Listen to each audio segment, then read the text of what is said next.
Hi everyone, thanks for joining me. You're watching In Deep on the Delta. Today we're going to talk about bite windows. We're going to talk about when and why bite windows occur.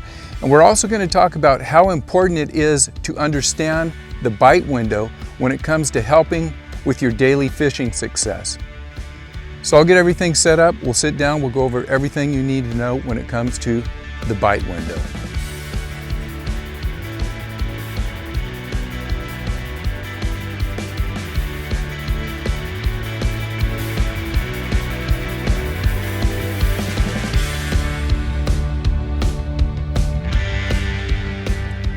All right, let's talk about bite windows, and let's start off with the term bite window. For this video, I want you to combine the term bite window with a window of potential opportunity. Two different terms.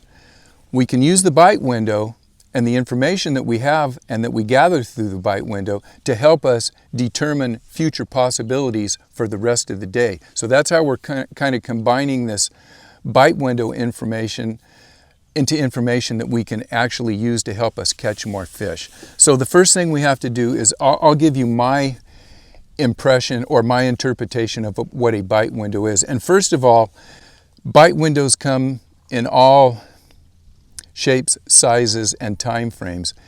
When you have a great bite window and it's an hour or two long, you know that's happening. You come out at 9 o'clock, you don't get your first bite till 11, and between 11 and 1:30, you catch 30 fish between you and your partner, and then all of a sudden it dies. You know that's a bite window. Everyone knows it's a bite window. Probably everyone on the lake that was there caught fish.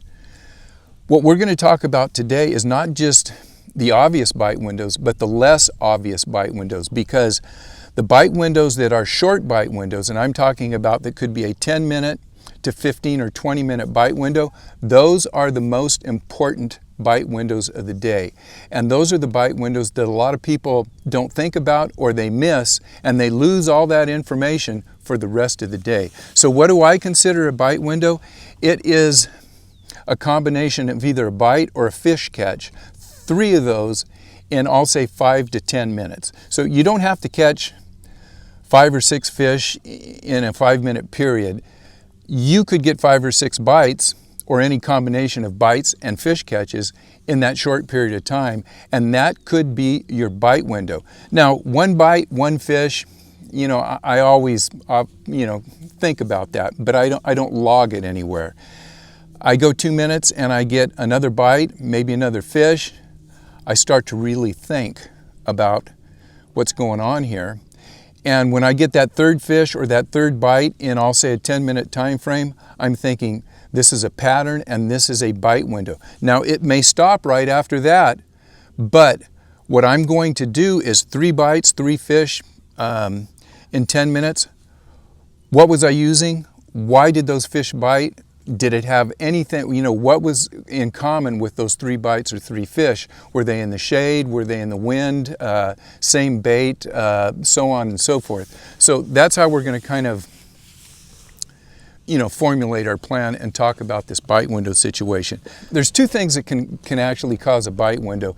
And sometimes we don't know when they're going to occur. They happen out of nowhere. It's Mother Nature tells the fish it's time to turn on.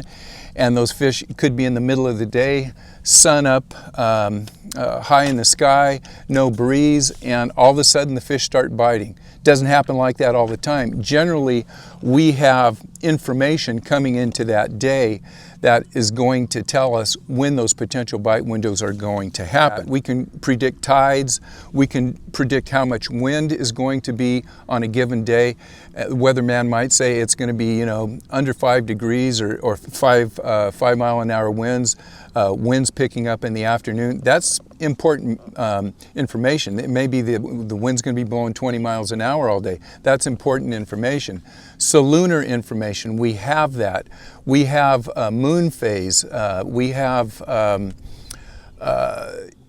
seasonal patterns. All of that we can use to predict potential bite windows through the course of the day. But one thing I want to throw in, because as we go over this next little segment here, we have to also consider what happens when you're in the right location and you just happen to get 4 or 5 fish, maybe off of a point or maybe off of 50 feet of bank or something.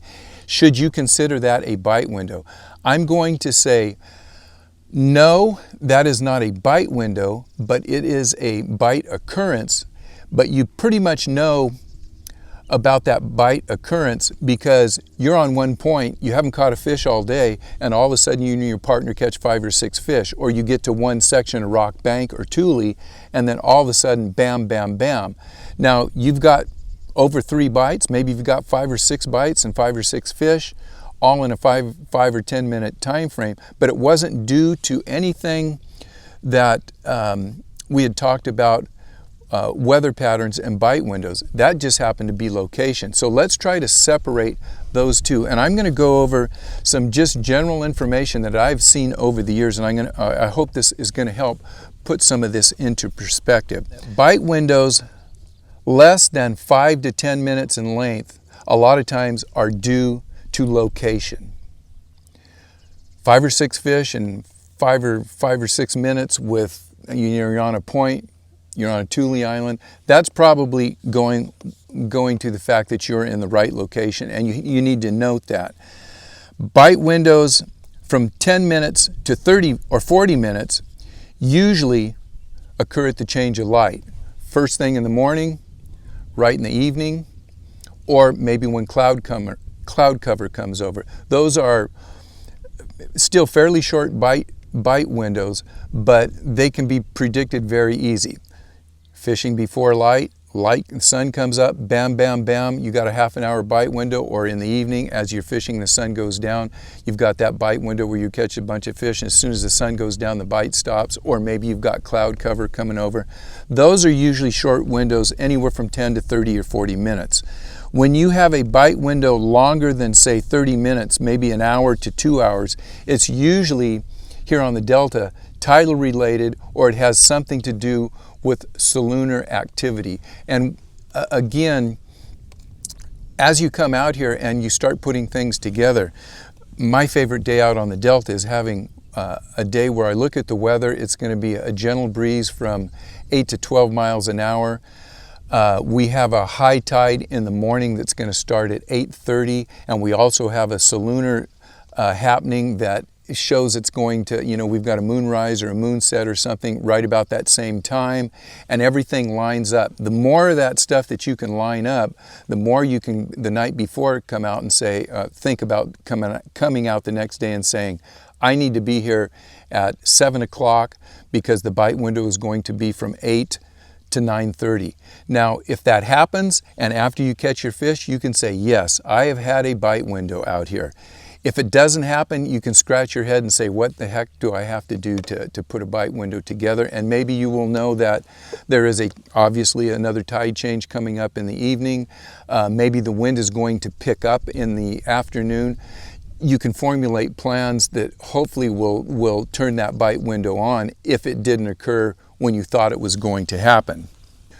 Now, with all that being said, when you come out here and you start catching fish, like I said, get 3 bites, 3 fish, whatever it is, you've got to note that. And everything that you think about can help predict the next bite window. Was it a tide change? Was it the top of the tide? Was it as soon as the tide started moving? Was it wind? Did you have a situation where it was flat calm and then all of a sudden the wind came up?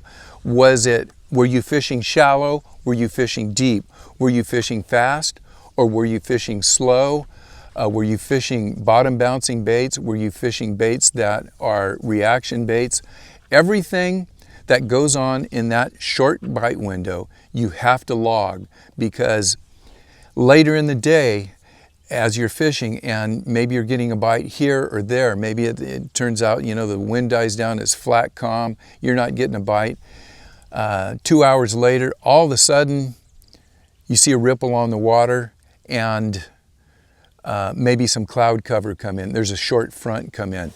Boy, at that time, you got to think back to what happened earlier in the morning, and you have to say, I don't want to be running at this time. I don't want to be in a place that I don't know. I want to be on one of my A spots or B spots. And if you are fishing a spot where you are prospecting and you see the cloud cover and a quick breeze, if you're within 5 minutes of a known area where you know there's fish at, or you feel like you have confidence in, man, you got to get to that spot, because that could be another bite window. And we can have several bite windows throughout the course of the day. Generally, when you have a 2-hour bite window, and it's one of those occurrences that, you know, every fish in the river or the lake seems to be biting, that's going to be once a day, and that's a hard bite window to find. But when you have bite windows because of the breeze or salooner phases, things like that, that are short, within 15 minutes to maybe a half an hour, 45 minutes, you can have 2 or 3 of those a day. And just knowing that, it keeps your confidence up, because you know that, man, I've got some fish in the boat. That bite window died, but you know, we're expecting this, whatever things that are going to happen, whether it's more wind, less wind, your next tide change, so on and so forth. It gives you that confidence to maybe stay out a little longer and work through what you think your prediction for the next window of opportunity is going to be. And it also gives you the idea of, you know what, we just had this bite window. It's 1 o'clock. My next bite window is going to be as the sun goes down. I don't want to stay out here that long. I can go home and mow the lawn, get stuff ready, and maybe if you're lucky, if you have a wife that's really, and a family that's you know, really on your side, you'll say, hey, come home, honey, I came home today and I'm going to take care of all my chores. How about I go out tomorrow morning for another, you know, short half day? Think about that. That could be the most important information I give you all day. I use it all the time. Sometimes it works, sometimes it doesn't. So with that, as those bite windows drop, and let's say you're top water, you're doing whatever, and you're just catching fish, and then all of a sudden they drop off, it gets tough. Think about when it comes to the next couple hours, when you're going to have slower fishing, things that you can do to catch fish. One thing is go down in your bait size. Fish smaller, fish slower, and fish deeper. So once that bite window dies off, whether it's a topwater bite, whether it's a chatterbait bite, whether it's a worm bite, think about maybe if it's worms, going from 6 and 7 inch worms down to 5-inch worms. If it's a topwater bite, think about putting the topwater down and start fishing subsurface. If your shallow water worm bite dies off, move out to deeper water and slow down. If you can slow down with top waters, maybe it's a popper, instead of chugging it along or walking it along, have it sit out there and just pop it and wait. Fish it really slow. Don't use big pops or chugs. Use slight, just twitches. Think about those things. So when that bite dies off, go to smaller baits, go to deeper water, and go to slower techniques. With that, I hope you guys catch some fish. If you have any questions, hit me up in the comments. I try to answer all of the questions that come in, and I hope that gives you some information to so that you don't have to go through the years of frustration that I have had to go through when it comes to putting a video like this together. So thanks a lot. See you guys on the river. Good luck.